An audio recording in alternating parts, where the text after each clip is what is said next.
हमारे chairman sir ने तो ऑलमोस्ट आप लोगों को बता ही दिया है कि किस बेसिस में आज का मीटिंग और एट द सेम टाइम क्या इम्पोर्टेंस है आप लोगों का ये मीटिंग में इनपुट देने के लिए, क्योंकि कहीं ना कहीं ये होल ओवर अरुणाचल से कनेक्टेड है, नॉट इनडायरेक्टली डायरेक्टली कनेक्टेड है। तो बेसिकली हमारा पॉइंट्स 4 है, लेकिन 5 पॉइंट था, जिसमें से हमारे सीएम सर ने 5th पॉइंट को तो एक्सेप्ट करते हुए आज ये मीटिंग भी कंडक्ट हो रहा है, ये 5th पॉइंट का सक्सेस है। लेकिन जो 4 पॉइंट है ये 2 चीज से ही कनेक्टेड है। हमारा सिक्योरिटी जो सबसे फर्स्ट आता है, कोई भी घर भी बनाता हो सिक्योरिटी को लेकर हमेशा सीरियस रहता है, और दूसरा है हमारा आइडेंटिटी। विदाउट आइडेंटिटी हमारा कोई निशान ही नहीं है हमें। तो बेसिकली हम आप लोग को डिमांड्स को लेकर रीड आउट कर देता है। 4 पॉइंट्स है।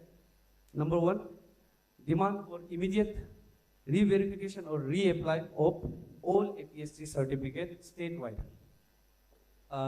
देखिए ये state wide all over certificate वो करने के लिए बहुत लोगों को कठिनाई ये सब तो होगा ऊपर नीचे आएगा जब ये ऑल ओवर वेरिफिकेशन चल रहा हो ऑल ओवर स्टेट में, लेकिन इसके लिए भी प्रोसीजर है कहीं ना कहीं।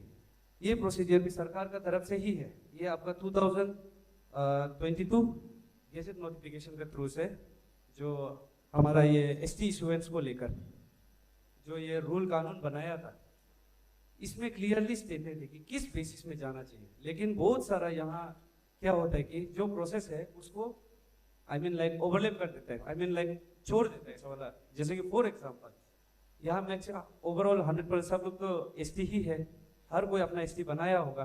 वो समय में क्या प्रॉब्लम्स होता है, मैक्सिमम टाइम जो एक स्टेप्स को बहुत लोग छोड़ देता है, जैसे कि न्यूज़पेपर में डालना प्लस कोर्ट हियरिंग होना, at the same time public का तरफ में एक मौका देना कि ये आदमी ट्राइबल से बिलोंग करता है कि नहीं, एडवर्टाइजमेंट ऑन न्यूज़पेपर, ये सब स्टेप्स को भी छोड़ देता है। तो ऐसा होकर क्या हो जाता है कि ऑल ओवर लैप्सेस में से जो कर पाएगा ये ऑफिस अंदर में उस थ्रू से इजीली कर लेता है कहीं ना कहीं ST को लेने के लिए। तो इसलिए अगर ये लैप्सेस प्रॉपर इम्प्लीमेंटेशन में होगा बोलने से आई डोंट फील लाइक ये ऑफस्प्रिंग वाला इश्यूज इतना क्रिएट होगा। तो बेसिकली हमारा डिमांड है for immediate reverification and reapply of all APSC certificate state wide. Recently हमारा वेस्ट बंगाल गवर्नमेंट सरकार ने भी ये चीज निकाला है, ऑर्डर निकाला है कि 1,60+ lakhs ऑफ पॉपुलेशन जो schedule tribe, schedule caste and OBC से बिलोंग करता है, उन लोग ये रीवेरीफाई करेंगे। अगर 1,68 lakhs का कर पाता है तो आई फील लाइक हमारे स्टेट का जो 20 lakhs शायद पहुंचेगा अगर ये नेक्स्ट जो आपका सेंसस होगा उसके बाद 20 लाख को तो कर पाना चाहिए। एट द सेम टाइम आपका फिर ये फर्स्ट आपका फिर सेकेंड है दूसरा ILP। बेसिकली ये non APSC offspring issue and protection of indigenous rights, जो रूल्स लोग है उसको प्रॉपर इंप्लीमेंट करने के लिए ही है। बेसिकली इसमें ये फर्स्ट पॉइंट से कनेक्ट हो ही जाता है कहीं ना कहीं। तो थर्ड पॉइंट है आपका robust ILP framework in review Arunachal ILP guidelines 2026। हमारा 2026 ये आपका 26 मार्च को एक ILP का वो निकला था, आपका कानून निकला था, जिसमें बहुत सारा प्रॉब्लम्स थोड़ा सा है कहीं ना कहीं, स्पेशली डिस्क्रिशनरी पावर को लेके। जो एक अपॉइंटी के ऊपर लाइक एक ऑफिसर के ऊपर जो पावर दिया गया, ये कहीं ना कहीं एक डेमोक्रेसी को मार रहा है कहीं ना कहीं। और जो ये ILP सिस्टम होल फ्रेमवर्क बनाया है उसके लिए ये प्रॉब्लमेटिक है। जैसे कि फॉर एग्जांपल एक इसका हम बताते हैं इंस्टेंसेस कि क्या प्रॉब्लम है। जैसे कि secretary political department government of Arunachal Pradesh shall have the authority to issue temporary ILP to any person valid for any period। यहाँ कोई स्पेसिफिक भी नहीं दिया है कि कितना पीरियड के लिए और कौन सा आदमी लोग तक को दे सकता है, ये सब कुछ भी स्पेसिफिक नहीं। तो जब कल को जाके अगर इन केस डिस्ट्रिक्ट वाइज से कुछ केसेस भी आता है बोलने से, सेंट्रलाइज होने के कारण ये पॉलिटिकल डिपार्टमेंट से कोई डिस्ट्रिक्ट बेस से लेगा भी नहीं है। हर कोई ऑल अरुणाचल प्रदेश एक्सेस करने के लिए जस्ट पॉलिटिकल डिपार्टमेंट से ही ले लेगा ILP को लेकर। तो ये ILP का फ्रेमवर्क बनाने का इतना लाइक फायदा भी नहीं हो रहा है। ये था आपका ILP को लेकर। और भी गाइडलाइंस बहुत सारा है, उसको लेकर सब लोग डिस्कस करेगा आगे। ये हमारा डिमांड्स को हम प्लेस कर रहा है। फिर है आपका और illegal infiltration of Tibet issue, Bhutanese issue, non-Indian Nepali issue and illegal Bangladeshi immigrants। देखिए कहीं ना कहीं नॉन APSC ऑफस्प्रिंग इश्यूज तो हमारा ही नेशन से कहीं ना कहीं जस्ट आउटर स्टेट से आने के बाद जो यहाँ इंटर मैरिज होता है, उस थ्रू से ऑफस्प्रिंग इशू एक है। लेकिन और एक है आपका बाहर से रेफ्यूजी वाला, not only refugee, even outer country से जो आके यहाँ हमारे यहाँ में बस रहे हैं अरुणाचल में, और बस भी रहा है, एट द सेम टाइम हमारा आइडेंटिटी भी ले रहा है, उसको भी लेकर ये कहीं ना कहीं रीवेरिफिकेशन में आ ही जाएगा, reverification of ST state wide में, तब सेग्रीगेट करके प्रॉपरली इसको किया जा सकता। ये तो हमारा 4 पॉइंट्स। और 5th पॉइंट तो हमारा सीएम सर ने एक्सेप्ट करते हुए आज ये मीटिंग कंडक्ट हो ही रहा है, उसके लिए हमारा होल टीम की तरफ से तो थैंक यू।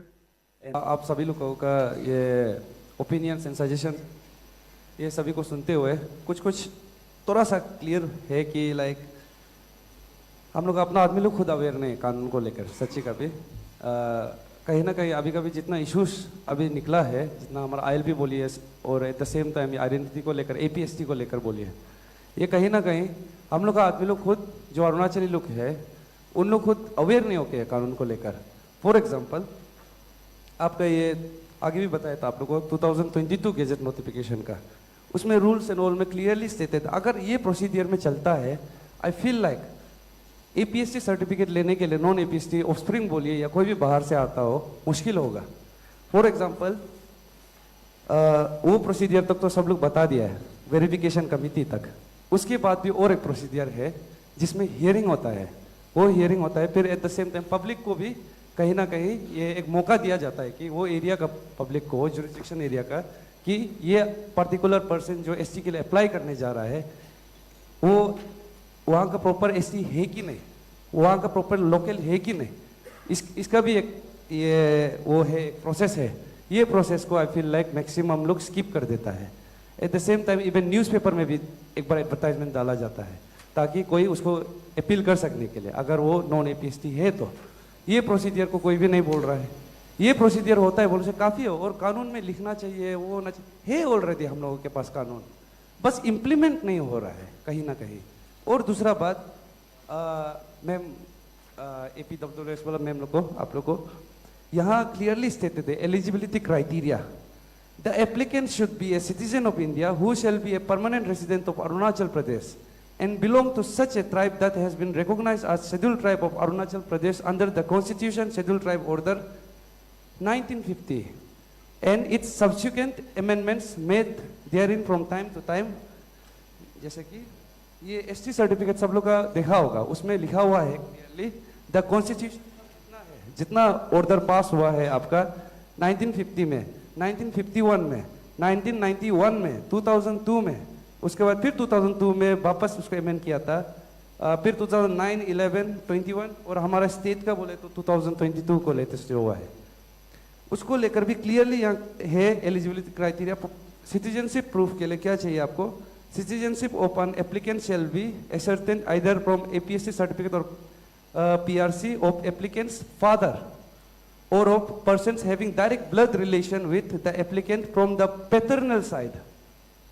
कानून में लिखा है कि पिताजी का तरफ से ही जाके आपको मिला जा सकता है, अगर पिताजी जिंदा नहीं है तो भी पैटर्नल साइड से ही उसका जो कनेक्शन है, नॉट फ्रॉम मैटरनल साइड। कानून एंड ऑल एवरीथिंग है। आई फील लाइक हम लोग अवेयर होना जरूरी है। जो समय कानून और अवेयर हो जाएगा, प्रॉपर आप लोग भी देख लेगा इसको एक बार, तब जाके ये कहीं ना कहीं हिस्टोरिक, ये इसको बोल रहे हैं ना मीटिंग को, तब हिस्टोरिक होगा जब समय हर कोई प्रॉपर इनपुट दे पाएगा, प्रॉपर कानून को चेंज कर पाएगा। अभी सब लोग अपना अपना डिस्ट्रिक्ट का सब लोग ये प्रॉब्लम्स लोग को बताया है, हम लोग का भी अपना अपना डिस्ट्रिक्ट में भी बहुत सारा प्रॉब्लम्स है। कहीं ना कहीं जनरल एक लॉ जो हम लोग के लिए बनाया गया है, जो होल अरुणाचल को फॉलो करना चाहिए, वो रूल को लेकर हम लोग अवेयर होना थोड़ा जरूरी है। ये एसटी को लेकर बात था। फिर है आईएलपी को लेकर, जैसा हमारा ऑनरेबल सीएम सर ने कहा है कि ये 2026 वाला जो गेजेट इसको नलीफाई कर दिया गया है बोला है कहीं ना कहीं, लेकिन इसमें भी बहुत सारे ऐसे पॉइंट्स है जो हम लोग के लिए काम आने वाला था, और आप लोग भी जो सजेशंस दिया है वो यही है कहीं ना कहीं। कुछ पनिशमेंट्स बोलिए या फिर कैसा आईएलपी को लेकर क्रिएट करना है।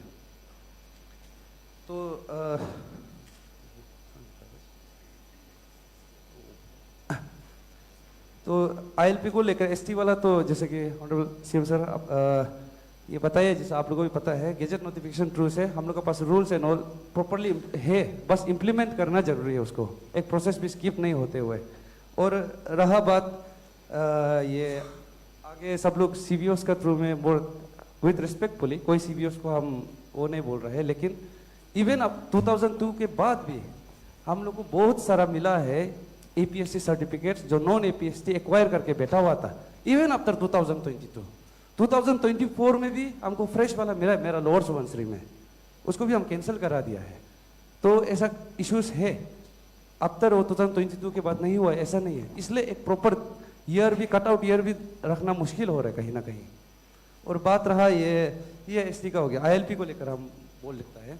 आईएलपी की तरफ से हमारा थोड़ा मांग जैसे कि वहाँ ऑलरेडी है एवरीथिंग, लेकिन बात ये कि डिपार्टमेंट वहाँ क्लियरली पूरा प्रॉपरली स्टेट नहीं किया है। डिपार्टमेंट इफ पॉसिबल जैसे कि अभी एक एडमिनिस्ट्रेशन के अंदर में रहता है, डिस्ट्रिक्ट मजिस्ट्रेट के अंदर में रहता है ये आईएलपी को लेके। लेकिन बात ये है कि और बीएफआर का केस में देखा जाए उनसे ओनली द एग्जीक्यूटिव मजिस्ट्रेट और magistrate has the power to check ये आईएलपी को लेके। लेकिन बात यही है कि एक मजिस्ट्रेट ऑल ओवर डिस्ट्रिक्ट भी नहीं घूम पाएगा, तो इसलिए पुलिस फोर्स का भी जरूरत होता है। लेकिन पुलिस फोर्स को भी एक ऑर्डर थ्रू से आया जाता है, नॉट थ्रू कानून। ये नया जो गैजेट नोटिफिकेशन था इसमें तो दिया है पुलिस को लेकर पावर, लेकिन एक प्रॉपर इंटीग्रेटेड डिपार्टमेंट नहीं है। तो हमारा तरफ से सजेशन सर यही था कि पुलिस और डिस्ट्रिक्ट एडमिन मजिस्ट्रेट को दोनों का मिला के एक डिपार्टमेंट रहने दीजिए ये आईएलपी को लेके, जिसमें एडमिन देखेगा आपका ये डॉक्यूमेंट्स एंड ऑल रिलेटेड, और चेकिंग एंड ऑल विजिलेंस का काम होगा पुलिस का, ताकि साथ मिलके दोनों का रेवेन्यू से दोनों का तरफ में भी पुलिस को भी एटलीस्ट थोड़ा मोटिवेट हो कि वो काम करे चेकिंग करने के लिए। वरना अभी भी क्यों आईएलपी को लेकर स्पेशली इतना सीरियस नहीं होता है बोलने से, बिकॉज आईएलपी के थ्रू से रेवेन्यू पुलिस का तरफ में जाता ही नहीं है, ये सच बात भी है कहीं ना कहीं। तो इसीलिए एक प्रॉपर डेडिकेटेड डिपार्टमेंट हो जहां एडमिन और पुलिस साथ में रहे, और पुलिस का तरफ में भी जैसे कि फॉर एग्जांपल ट्रैफिक के लिए अलग सा एसपी है, फायर के लिए अलग सा है, तो वैसे ही आईएलपी के लिए एक क्यों नहीं कर देते, क्योंकि आईएलपी अरुणाचल के लिए एक अलग से एक प्रोविजन दिया गया है। तो ये एक हमारा तरफ से डिमांड रहेगा। फिर दूसरा है मेन चीज यही में आ जाता है, कहीं ना कहीं अकाउंटेबिलिटी नहीं है कि किसका गलती है, कोई एक्सेप्ट करने को रेडी नहीं किसका गलती है बोल के। तो इसलिए वी फील लाइक कहीं ना कहीं आज तक सिर्फ आईएलपी होल्डर को सजा मिलते रही है, और हम लोग को लगता है कि इवन ओनर को भी मिलना है, at the same time issuing authority को भी मिलना है। ओनर को क्यों भी बोलने से बहुत हल्का लेने का कारण, और एट द सेम टाइम वही ट्रेंड कहीं ना कहीं आज भी चलते आ रहा है। और स्पेशली ये आईएलपी को लेकर एक रिक्वेस्ट भी करना चाहिए कि हमारा आईएलपी का जो सब्जेक्ट है, जो ये एजुकेट करने के लिए, जो अवेयर करने के लिए जरूरत है, वो हम फील करते हैं कि इवन स्कूल लेवल से, एलिमेंट्री स्कूल लेवल से शुरू हो जाना चाहिए। वरना जो कॉलेज में आके हिस्ट्री नहीं लेगा बोलने से north east history plus at the same time ILP का बारे जानेगा ही नहीं है इतना। आज भी क्लास 12 10 वाला को अगर विदाउट सोशल मीडिया उन लोगों को पूछता होने से उन लोग भी पता नहीं होता आईएलपी का बारे में, जो कि हम लोग का खुद का प्रोटेक्शन के लिए बनाया गया है। तो इसलिए फिर आईएलपी वाला चीज को लेकर थोड़ा एजुकेशन सिस्टम में भी थोड़ा अर्ली स्टेज से हमारा अरुणाचल लोग को स्पेशली थोड़ा एजुकेट करने से बेहतर होगा, ताकि बड़ा होते होते उन लोग सेंटिमेंट्स और कानून को थोड़ा डिफरेंस करें। वरना क्या हो गया कि अभी सेंटिमेंट्स बहुत है, हम लोग का अपना भी बहुत सारा नॉन ट्राइबल दोस्त लोग है, तो बचपन से साथ में बड़ा होते होते हम लोग आईएलपी ये सबको कभी सीरियस लिया ही नहीं, इसलिए कभी इतना डिफरेंशिएट एंड सेग्रीगेट भी नहीं कर पाए। एक इमोशंस अटैच होने के कारण हो जाएगा, कोई बात नहीं, ऐसे ही कर करके हर किसी का मुंह में यही रीजंस आते रहा है, ऐसा कर करके एक इग्नोरेंस हो गया है ये सिस्टम को लेकर। इसलिए आईएलपी सिस्टम ऑलमोस्ट फेलियर हो गया था, क्योंकि सिर्फ गवर्नमेंट करते रहने से नहीं होगा, हमारा पब्लिक लोग भी करना पड़ेगा इसको लेकर, आईएलपी को लेकर सीरियस होना पड़ेगा। दोनों बोथ साइड चलता है। फिर दूसरा एक था सर, ये छोटा सा है, ये थोड़ा सा मुश्किल होगा, समझ रहा है, बहुत डॉक्यूमेंट्स आना जाना होगा, लेकिन आई फील लाइक नेसेसरी है अगर यहाँ में क्राइम रेट कम कराना है उनसे। एनओसी फ्रॉम पुलिस स्टेशन, जैसे कि जो ये होल्डर होगा आईएलपी होल्डर, जैसे कि हम होता है तो मेरा होम टाउन का ये पुलिस स्टेशन से हम एनओसी लेकर आना है, और जो डिस्ट्रिक्ट में हम जा रहे हैं वो डिस्ट्रिक्ट का एनओसी वो ओनर ले देना है, जो उसका केयर ऑफ में रहने वाला होगा। तो आई फील लाइक दोनों तरफ का एनओसी हो तो बेहतर रहेगा, ताकि उसका क्राइम रिकॉर्ड से नॉल भी कल को जाके पता चले वो कहीं भी जा रहा है तो। और रहा बात ये, और एक सर ने कहा था कि ये सुप्रीम कोर्ट का रिसेंट वर्डिक्ट जो दिया था कि ये मदर का टाइटल लिया जा सकता है, उसको लेकर नीचे और एक डिस्क्लेमर प्रॉपर एक दिया है कि जज नहीं बोले कि नोट करने के लिए, बट ये एक क्या हो कि आप लोगों को प्रूव करना पड़ेगा कि ये मैटरनल साइड का लीनिएज को क्यों ये ले सकता है टाइटल को लेकर, या ये एपीएससी क्यों बनाया जा सकता है, उसके लिए प्रॉपर एवरी डॉक्यूमेंटेशन से लेकर हर चीज को आपको प्रूव करना पड़ेगा। उसी के बाद आपको माँ का तरफ का टाइटल मिल सकेगा। ये एक तो क्लियरिफिकेशन था, तो एक तो से शॉर्ट सा है सर। Thank you.